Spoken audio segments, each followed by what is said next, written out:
Hi, this is Ren, This is KC. and this is All Walks of Film. So, the new Godzilla trailer came out, and Oh my god, does it suck? Go ahead, downvote all the hate. I don't care. It's fucking terrible. It looks awful.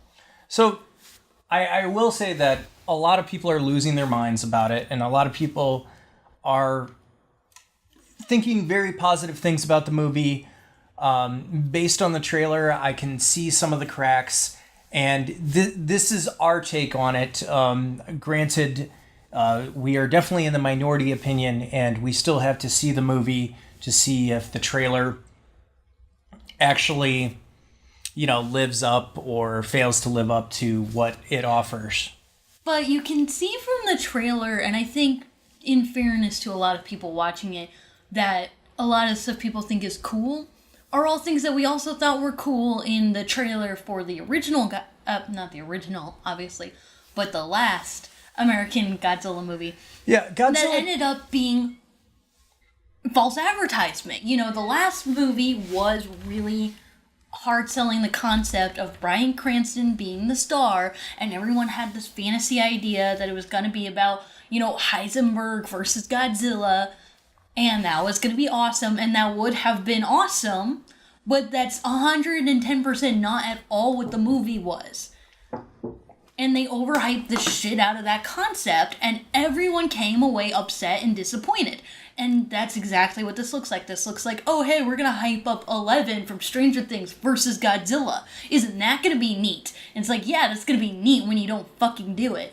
Great. And then they're also doing the exact same thing in this trailer that they did in the trailers for the last movie and then through the entirety of the last movie, which is, we're not gonna see anything. We all already knew that all of these monsters were going to be in it. There was already a lot of stuff of like, how are you going to fit, King Ghidorah and Rodan and Mothra into your Godzilla movie? But yeah, they look great because you don't see them. You can't see how bad it looks. Yeah, and this was a complaint that I had with the last film, which was, is constantly cutting away. And in the trailer, you're seeing more of the military than you're seeing of the kaiju, which makes me think, oh, wow, it's going to be similar to the first one. And a lot of people are going to come out with the same complaints as the first one. And the people who defended the first one are going to defend this one the same way. So if you liked the 2014 one, this seems to be up your alley. That's what I'll say right now. If you like the 2014 one, this one will probably live up to your expectations. Now, I want Godzilla to live up to the expectations of, the Godzilla franchise, and not just some sort of carbon copy of the last one with some of the other kaiju thrown in. Which, yeah, it's not like the last Godzilla movie, did particularly well financially. It didn't bomb or anything, but it wasn't like an uber blockbuster hit. But also, it wasn't really a big success among Godzilla fans. Not in America, not necessarily anywhere else. Especially because right afterwards we got Shin Godzilla, which is far better. And I think that this movie is not going to do well because a lot of the Godzilla fans are very much aware that this movie is the reason why we're not getting a Shin Godzilla 2. Well, to be fair to some of the controversies and stuff with Godzilla fans, the Godzilla fandom is kind of split when it comes to the Legendary films and the Shin Godzilla films. Some people are fans of the Shin Godzilla films, some people are fans of the 2014. It doesn't have to be an either-or situation either. It's just, it does affect how you're going to see the movie when the studio rights are turning it into an either-or situation. Yeah, and I went to the panel where I saw the director discuss Shin Godzilla, and he said that he would very much like to work on a Shin Godzilla 2 and to, work on the franchise, but they were legally, contractually obligated not to do it and let Legendary do their thing so they can, make their films afterwards. So if these films are successful, I don't know how far the Japanese Godzilla live action films are going to get pushed. Yes, we have the animated films, but I saw the first one terrible. The first one was terrible, and I've heard a lot of negative things about the second one. Now, granted, I will still see it because it's available on Netflix, but I didn't not see it the day it came out, and that's saying something. Yeah, I'm not looking forward to it, but I will watch the trilogy, and then I'll probably say something about it. I'll probably do a podcast with somebody about the trilogy, but I'm not looking forward to those, and it kind of hurts as a kaiju Godzilla fan to not look forward to these movies. Granted, this year has been a really cool year for kaiju films. Last year too. Last year was probably a lot better than this year. This year we really only had Rampage. Yeah, which is funny because Rampage to me was a better King Kong movie than Kong Skull Island, which was by a lot. Yeah, because George was had more personality. Yeah, George had a much better personality than Kong did, which a lot of that I'll put on Jordan Vaught Roberts because he doesn't seem He's to a whiny crybaby who doesn't know how to accept the fact that people are going to tell him no. His response inside the video of CinemaSins was pretty laughable. His response to women telling him, "Hey, I'm not interested," was also pretty okay, laughable. Well, this is not a video about the Me Too. But it feeds into his personality as a director. Let's not say that they're totally unrelated, because they aren't. All of that aside, going back to this trailer, my biggest problem... Well, I have two big problems with this trailer.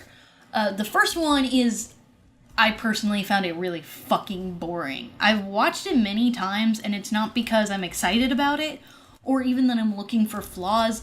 I've just had a very difficult time finishing this 2.5-minute video without just completely losing my train of thought and my interest in it whatsoever. I get really fucking bored watching this, and I keep losing the place of what's going on in the trailer. But the bigger problem is the dialogue, the voiceover dialogue is insanely fucking stupid. Now, it might be being re-edited and put out of context. That's totally possible, and that definitely happens in trailers. But it's not making the movie look good when your setup of hey, these are the themes explored in the movie make no goddamn sense. Because in it, there's a woman scientist, and she's like, hey, the mass extinction of Earth is upon us, and humankind is the disease. Humankind is a plight upon the planet, and planet Earth is fighting against this infection by unleashing a fever to wipe out the infection, and the fever are these monsters, which it hurts me every time she's like, they're the Titans. Fuck you. Yes, I know you can't say kaiju because, Pacific Rim. But why can't you? Because why can't you say Pacific monster? Rim is legendary. This is the same company. Oh, that's true. That's true. You're they right. are talking about merging Godzilla with Pacific Rim. So I don't understand why you can't say kaiju. But even if you didn't want to say kaiju, why can't you say monster? Why can't... Even if you want to, go super, ridiculous, what they call them demons or devils or something like that. Why are you calling them Titans? I think you're just confusing everybody. I think that they're trying to go off the idea of the Titan myths of Greek mythology. I know, but I hate that. It doesn't fit here. So what she's saying is, okay, human beings are a disease upon the earth. The earth is unleashing a fever to purge the earth of this disease. The fever being the Titan monsters. Nothing to do with Attack on Titans. Nothing to do with Clash of the Titans. Just monsters. Are the Earth's way of dealing with the plight of humanity on the Earth. And she also says that the monsters were the original rulers of the Earth, and they've been put to sleep, and now they're awakening to destroy humanity. Which is weird because this is... Here's the problem. You can get that far, and that's weak, but okay. Then she says, the solution to that problem is we need to find all of these monsters and unleash them among the world, because that is That it's humanity's only hope and the only way that life will continue on the planet Earth. What? So human beings are destroying the planet, which is unleashing the wrath of the monsters to come destroy the humans. So to save the humans from the wrath of the monsters, they have to find all of the monsters and unleash them all on the Earth. And that's the only way that humanity is going to survive, or even that life is going to survive, because, yeah, these monsters can all totally procreate, and life will go on Earth without humans and only with these monsters. What the fuck are you talking about? Well, this isn't part of Godzilla mythology. Like, if you watch kaiju films, this is definitely something that the Gamera films have brought up, about Gamera being the restorer of the universe, the savior of the universe, of the planet, and but not the protector of humanity. Right, and I think that that's what she's referring to. But that's not what she's saying. What she is saying is humanity's only hope is to find all of the monsters that are destroying all of humanity and unleash them all at the same time, and somehow life will continue after that.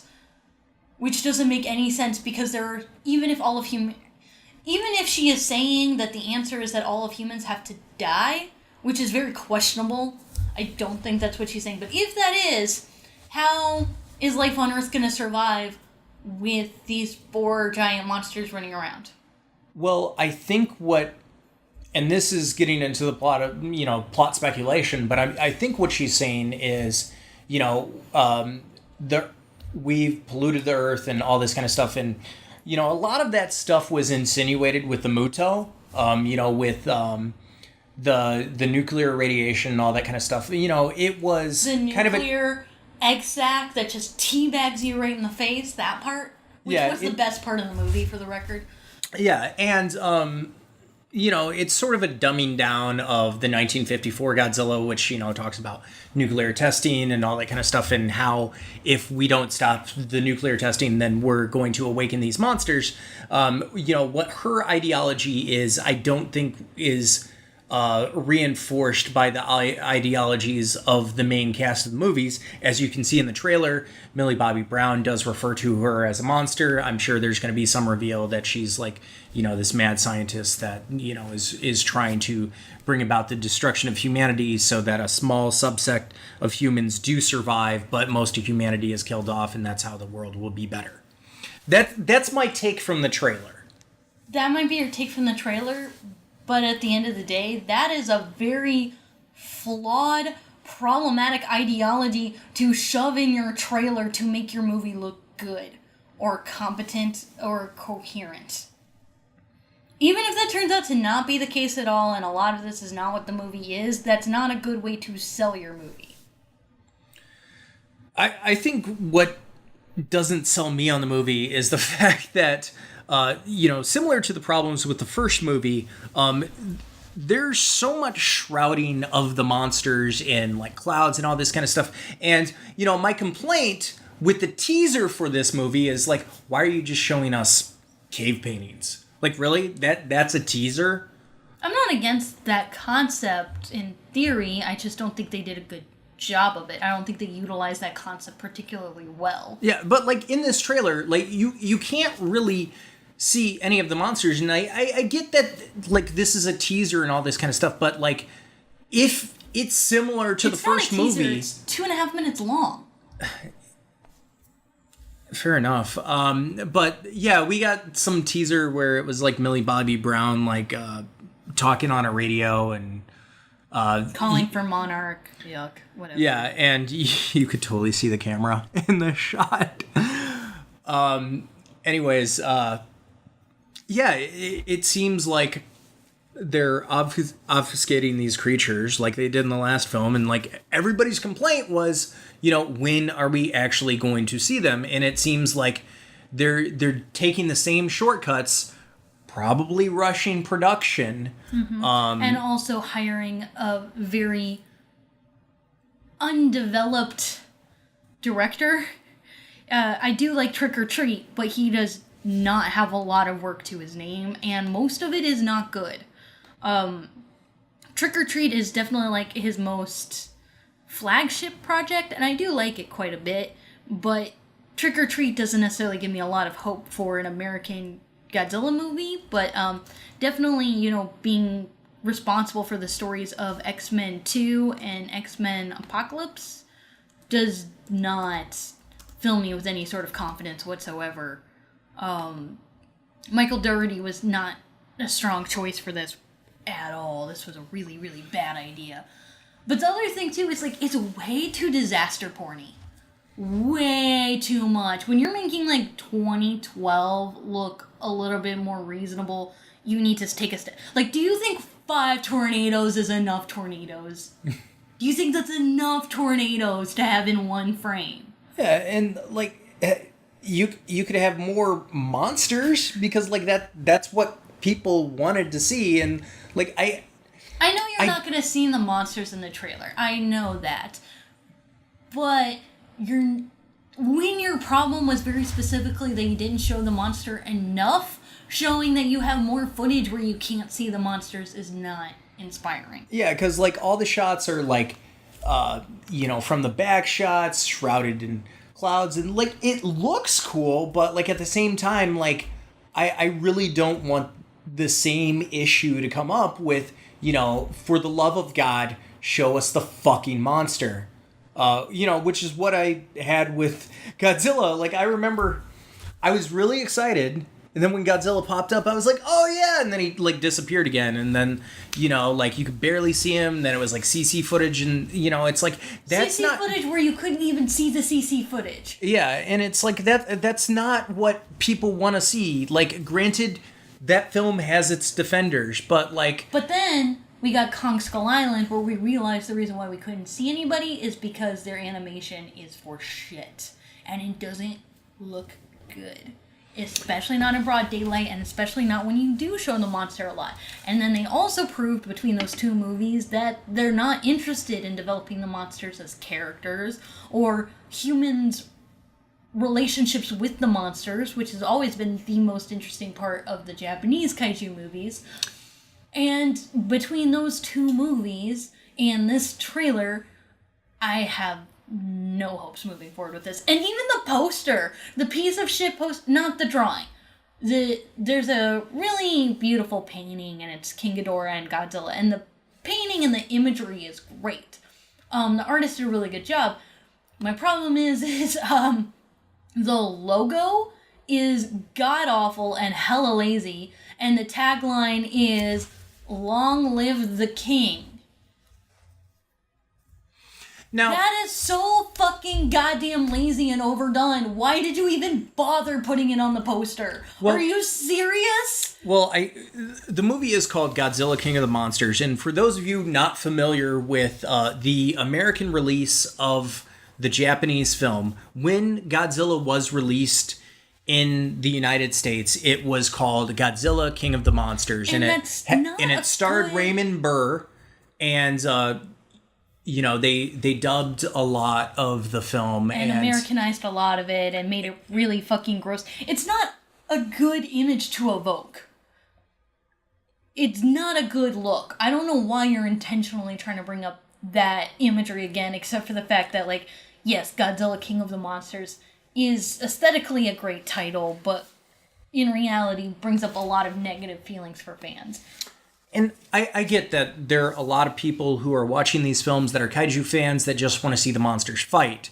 But based on the trailer, we're not going to see that. Yeah, based on the trailer, it doesn't look like we're going to see much of that. Now, you know, there's some nice money shots that could lead to things, but I don't have a lot of confidence. This is not movie footage in this poster, too. This is a painting, which makes me feel far less confident that we'll even see it. Yeah, I mean, we did actually get some cool action in Kong Skull Island, like, regardless, you know, like, I thought the movie was kind of bullshit, but, you know, I did think that there were some cool set pieces. Kong with the propeller was the coolest part of that entire movie. That part was cool, and the Cannibal Holocaust, like, impaling thing with the giant spider was also very good. Yeah, so This looks like it's taking itself a little bit more seriously. Probably way too seriously. Yeah, I mean, when Kong Skull Island was just being dumb fun, I kind of enjoyed it. But when it tried to be serious, that's when I kind of tuned out. It seems like you either got to embrace one or the other. You can't do this borderline where you just do both badly. Yeah, and that's kind of what this trailer looks. I know we're gonna get a lot of downvotes, and people are just gonna be like, no. But I'm basing a lot of my prejudice on the past two kaiju films that we've seen in this cinematic universe. And partially on the other legendary kaiju movie, Pacific Rim 2, which Pacific Rim was very good, but that came out long before any of these newer legendary movies, and also you specifically had Guillermo del Toro at the helm, and he is a super hardcore nerd who's not going to do anything less than write by the concepts. If he was responsible for something like that, everything would change for me, but you don't have a strong director helming this project. You don't have strong concepts to work with. You don't have a good track record with your past 3 giant fighting monster movies that you've released. I really wish they would stop giving really inexperienced directors, like directors that don't have a lot in their filmography, these major franchises. Like, I get that studios like them because they can kind of control the project a little bit more, but when you do that, you run the risk of alienating fans and stuff. And I get that regardless of the quality of the movie, there will be defenders of this movie. I just really want this series to be as good as the Japanese films, and it doesn't look like that's going to be the case. And what gets me frustrated is that idea that because these films because these films exist, we can't have the Japanese films. Now, if we could have both, I wouldn't be as angry. But that is the case. I also want to bring up something else that pissed me off in the trailer. Going back to the stupid "Long Live the King" tagline, the fact that you had the Game of Thrones dudes, Tywin Lannister. You had Tywin Lannister say, "Long live the king," and it's funny because he was the king on Game of Thrones. Like, what the fuck is with Warner Brothers and just like shoving Game of Thrones down everyone's throats at San Diego Comic-Con? Like, okay, you had your little king cameo, "Long live the king," haha, we all saw Game of Thrones, and you have the Shazam, oh, it's gonna be all Game of Thrones in here. Shut the fuck up and stop it. Stop it. Game of Thrones has been losing fans, and it's not been doing well lately. These jokes are not going to age well. Just leave it the fuck alone when it has nothing to do with your content. And I do want to mention, even the fact that this movie has a lot of my favorite actors in it isn't helping me with this at all. The fact that you have, I know I'm not saying this right, but Ji Zhang, she was in Crouching Tiger, Hidden Dragon, she was in Hero, she was in Memoirs of a Geisha, she was in The Grandmaster, more recently she was in, the Cloverfield Paradox.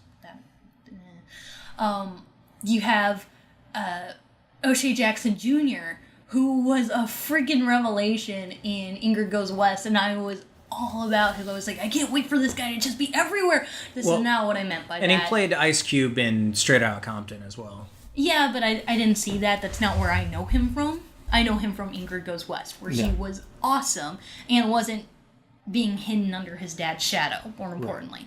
Right. Thomas Middleditch is also in this, which makes me feel really sad because he's a little too talented to be here. But also, you're getting a lot of... Oh, and Sally Hawkins, of course, is in the cast, too. And obviously, like, she just got nominated for an Oscar. She's a brilliant actress. But, well, given what the last film did, they're probably going to get killed off in the first 10 minutes. Yeah, like... Yeah, because that's what they did with Juliette Binoche, and then they killed off Bryan Cranston 20 minutes into the film. Exactly, yeah. Oh, and you have Kyle, what's his name, Kyle Chandler? Kyle Chandler as Billy Bobby Brown's dad. Was he in the last film? I could have sworn he was. I could have sworn he was too. I think so. Yeah. But the fact that you have O'Shea Jackson Jr. and Thomas Middleditch together, like, not just that they're both in the same movie, but also they're both in a lot of scenes, they're very gifted comedic actors. I do think it's interesting. It's weird that, like, you have a soldier and a scientist both being played by very gifted comedians. Comedians play serious characters all the time. I mean, Kyle Chandler was in Manchester by the Sea most recently. Kyle Chandler also is not a comedic actor. He can be funny, but he's a very well-known dramatic actor. Okay. Like, Friday Night Lights is not a comedic role, even though he can be funny. Right. It's not necessarily wrong or bad or like they can't do drama because I don't know about O'Shea Jackson Jr., but Thomas Middleditch definitely can do drama well. I just think that it's very bizarre casting ideas.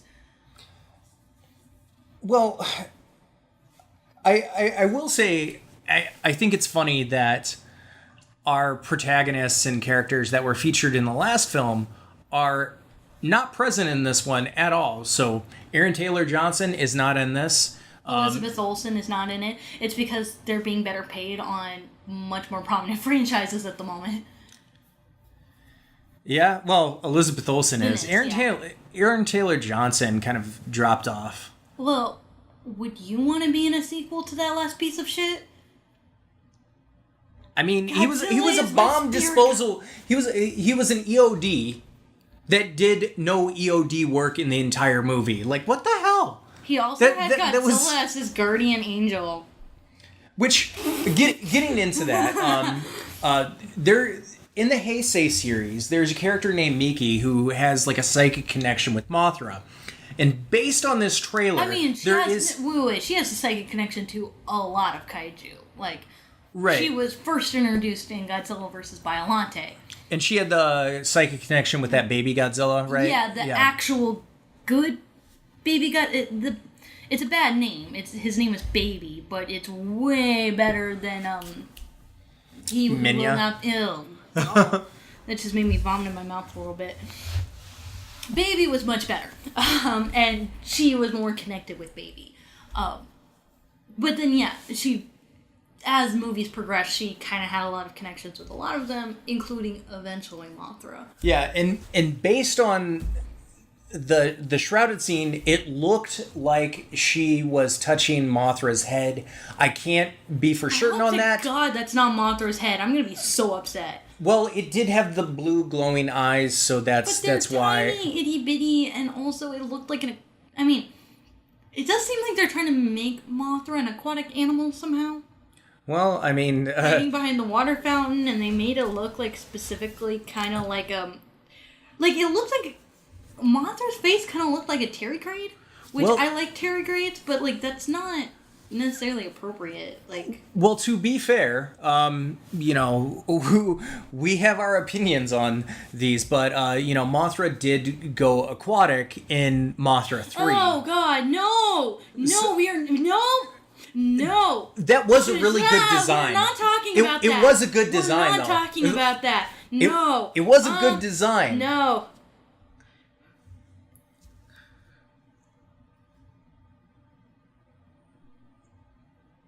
I will lose my shit if that's what they do in this movie. I swear to God. The first American Mothra is not gonna be fucking Aqua Mothra. No.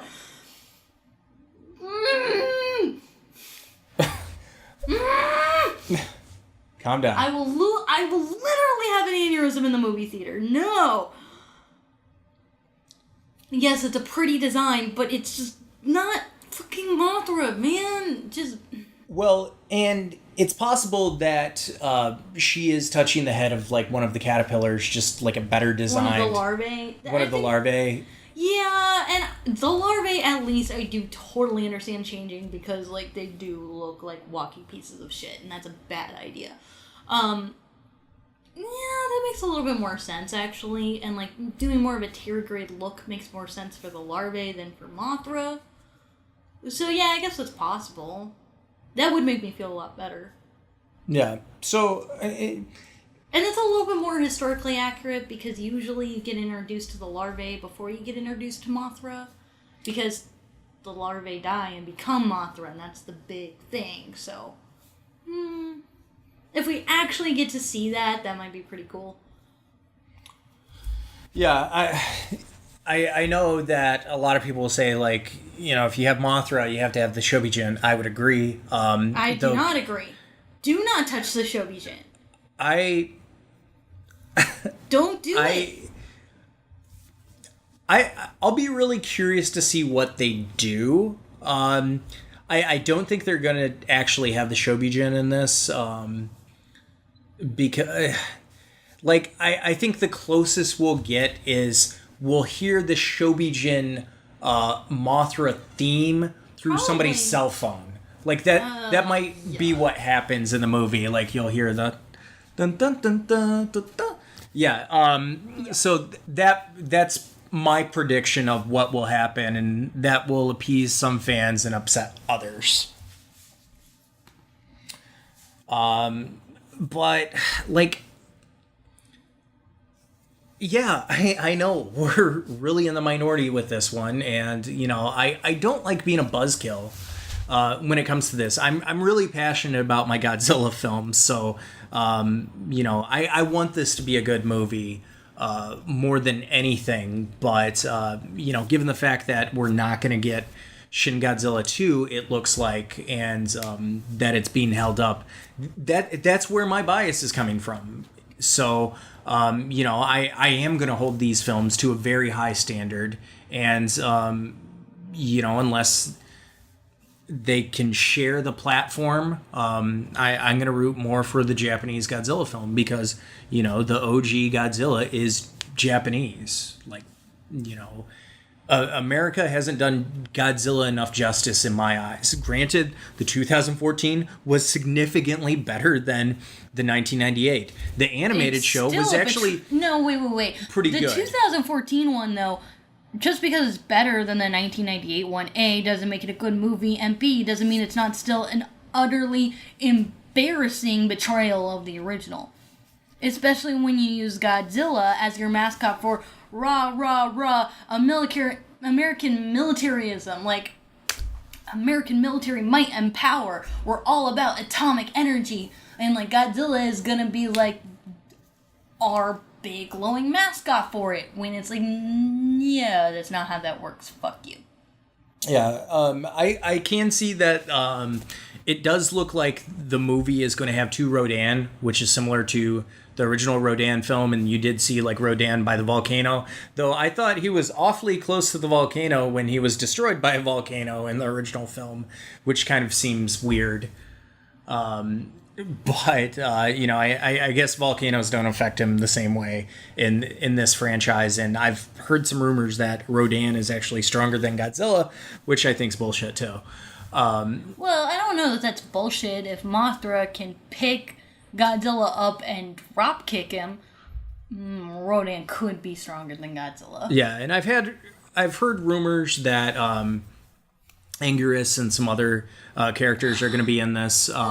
I do know that, I mean, we did see a little bit of King Ghidorah, which I do think is interesting because they have 3 separate animators that are working on each different head, which I think is really cool.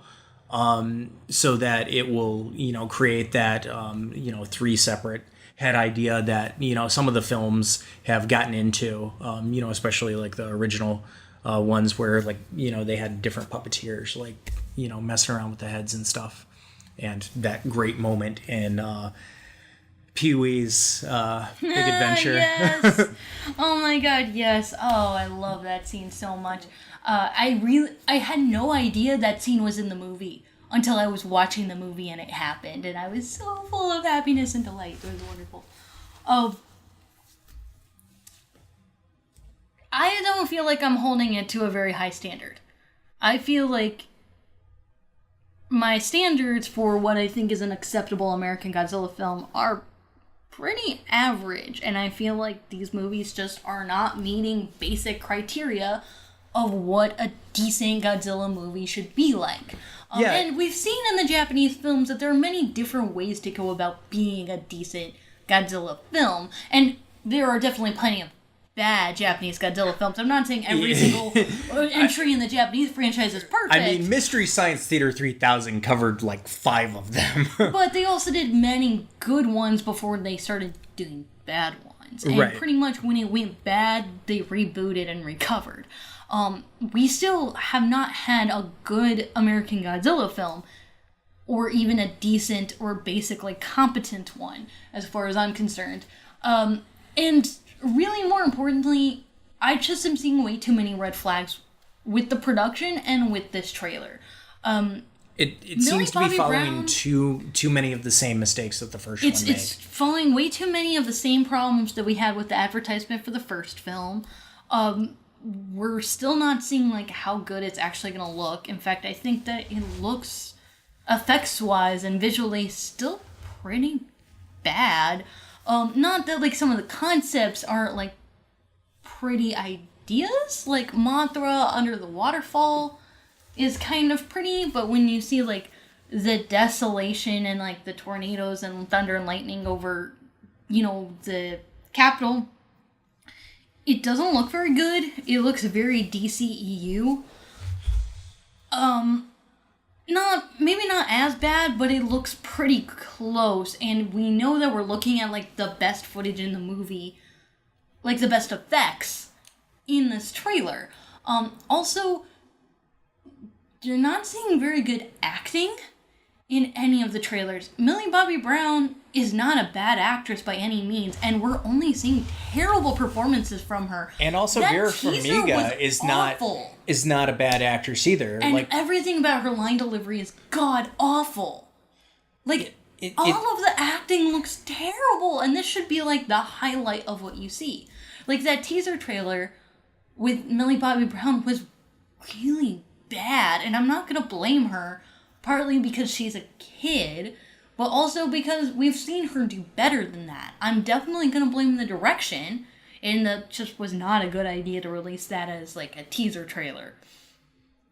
But yeah, we're hardcore Godzilla fans, and if you're a hardcore Godzilla fan, I would love to have a conversation with you about, you know, possibly doing a podcast with somebody else who has different opinions on it. I would like that. And, you know, to talk about the Godzilla franchise. I've seen every single film in the Godzilla franchise now. At least once. Yeah. As have I. And I also have seen a little bit of the animated series, which I did think was the best thing to come out of the 1998 Godzilla. You know, it's actually pretty decent as like, you know, just except that it's not Godzilla, but like another type of kaiju, and then it's okay. I've also seen all the Gamera films, and they start off terrible, and then they get really good. I have heard rumors that Gamera is going to show up in these legendary films, so it is possible that what we saw was Gamera instead of Mothra.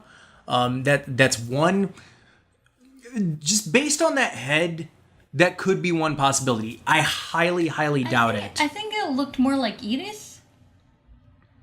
Okay. From Gamera 3. Yeah. I mean, that was like my knee-jerk reaction. I thought it looked like Iris. Well, given the blue eyes, I'm gonna assume like 99% that's Mothra in one form or another. But you know, just throwing that out there. There was a really awesome trailer.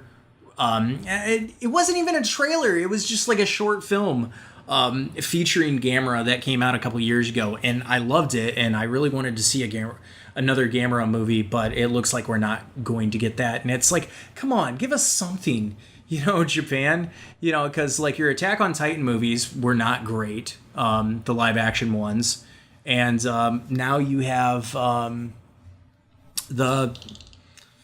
you don't have the Godzilla film, so like, you know, what are you doing kaiju wise? Please, Japan. And if you know of a Japanese kaiju film that's come out recently that's really good, let me know, because I definitely would love to see it. I know Ultraman is coming out with another movie, and I haven't really gotten into the Ultraman series, so I do look forward to like checking those out as well. And I do know that Netflix is picking up Ultraman. I do believe that it's going to be Japanese Ultraman, so it's not going to be like that issue. And Netflix has been doing pretty good at like respecting like culture and stuff like that with some of their stuff and like allowing Japanese production companies to work on things. Granted, their Godzilla animation is not good. Not the animation. No, the animation is good. The anime was pretty bad, but the animation quality was excellent. Like, yeah, the super animation beautiful to look at. I would say that Godzilla's movement is terrible in that, though. Yeah, like I don't know that it was. They somehow made him fatter. They somehow made her fatter than the 2014 Godzilla. It's like, why is this look a thing? And I know, like, yeah, they haven't really changed his look. And I know some people, talk about, like, how, oh, Godzilla's too fat and all that kind of stuff. There's an element of his design that I kind of like. His roar is amazing. Like, his roar, that's, if I'm going to give any complaint about the Japanese films, it's they need to update their sound design with Godzilla. I mean, they've been using the same sound design from like the 1954 for like practically all their movies, and they need to update it. And the legendary Godzilla film, if I can say one thing positive about it, it's holy shit, that sound design for Godzilla's roar is amazing and gives me chills. And the fanboy in me screams every time I hear it because it's the only thing that I get out of those films that I'm just like, fuck yes. I like the nuclear exec teabagging. It's not as good as the Godzilla roar, but that was also nice. Yeah, and I do think another big problem with this trailer is it looks like it's teasing something like Destroy All Monsters, but it's going to be like one of the ones where they had the monsters just for like a brief bit, and it was mostly about the humans. I'm trying to think of like what one of the old Godzilla films that did that, but it was like a lot of stock footage and stuff. Oh. Yeah. Like some of those, like that's what it kind of reminds me of. Obviously this isn't stock footage. This would be original footage and stuff. But it kind of reminds me of that, where like everything is set around the kaiju and not about the kaiju. Based on the trailer, it doesn't look like the kaiju are going to have that much of a personality in the trailer. It seems like it's going to follow the first trend of like, hey, let's follow the military, let's follow all these people and all this kind of stuff, which can be cool in Godzilla films, but given the fact that America the scripts has not done it yet. Yeah, given the fact that the scripts are they need work. Honestly, I'm gonna come out and say a big part of it is just it's yet another franchise that's suffering at the hands of the terrible executive production of Warner Brothers Studios. Yeah, and they're rushing these films and franchises. They're rushing these films and franchises without like really thinking them through. Yeah, but they have been doing that for a long time. They have been doing it for legitimately far too long with way too many potentially profitable franchises. The Hobbit movies had this really, really bad. And that's probably like maybe one of the earlier, like really high profile franchises that suffered truly terribly due to just not enough time and effort being put into pre-production, going into filming without completed scripts, trying to do everything on the fly, not communicating with the cast and crew, having way too much of the concept of hurry up and wait. That plagued the entire production for all three films. We've had that for every single goddamn DCEU film. Every single time they get the rights for the movies, they don't know what movie they're gonna do. They start going into pre-production. They start filming. They don't have the finished script. They have the finished script. They do complete rewrites. They do complete overhauls. They do massive, hugely expensive reshoots based on how trailers do, and then they get bad editors, and they don't have any idea what to do, and they don't hire decent directors, and they've been doing this with Legendary 2, and it's been very bad. It hasn't been working for them. They've been seeing a lot of problems with profit. In fact, the most profitable, well-sustained, critically successful film that's come out between the time that they've had franchise releases such as The Hobbit, the DCEU, even Fantastic Beasts, So Where to Find Them. also has this problem. The first one did, and the new Fantastical Beasts and Where to Find Them looks like it's also going to have that problem. So they're fucking it up with Harry Potter 2, the DCU. The only successful movie that's come out during this time period from a franchise film was Mad Max Fury Road, where they did pre-production for 30 fucking goddamn years. And still production was a nightmare, but the actual finished product turned out well. And they still did a lot to screw over the content creators, as they have been doing with all of these giant, expensive franchise films. They need to get their head out of their asses, get their head in the game, and figure out how the fuck to fix the shit that they've been dragging behind them for way too many goddamn years. And what's crazy is, like, Warner Brothers used to be a big contender. It used to be Warner Brothers versus Disney, which is one of the reasons why in Who Framed Roger Rabbit, you know, all the stuff with, like, Warner Brothers versus Disney is so fun to watch because, like, yeah, those were the two big contenders. But not anymore. Like, you know, I would say that, you know, I know this is funny, but, like, you know, Sony has been making a lot of mistakes too, but I would say that Sony is a bigger contender than Warner Brothers nowadays.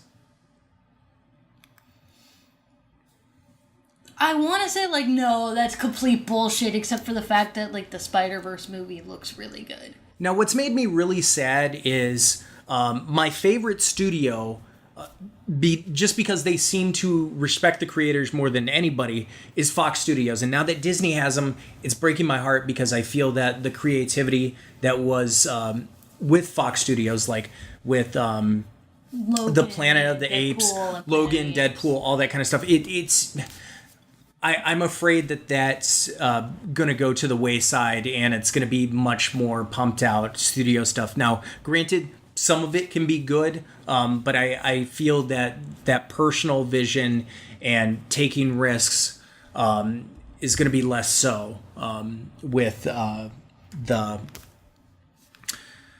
Fox Studios movies. Now, Warner Brothers, yeah, I mean, we've seen the legendary films, you know, I know that there are defenders for Kong Skull Island. I know that there are defenders for Godzilla 2014. It's not for me. As a kaiju fan, I'm disappointed by them. I understand if people like them, but, like, just know that, like, I think they can be better. If it offends you that I'm saying this, just understand. I think they can be better.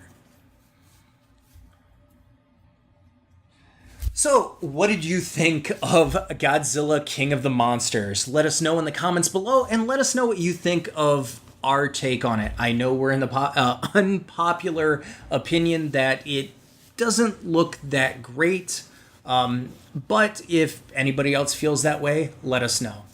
Thanks for listening.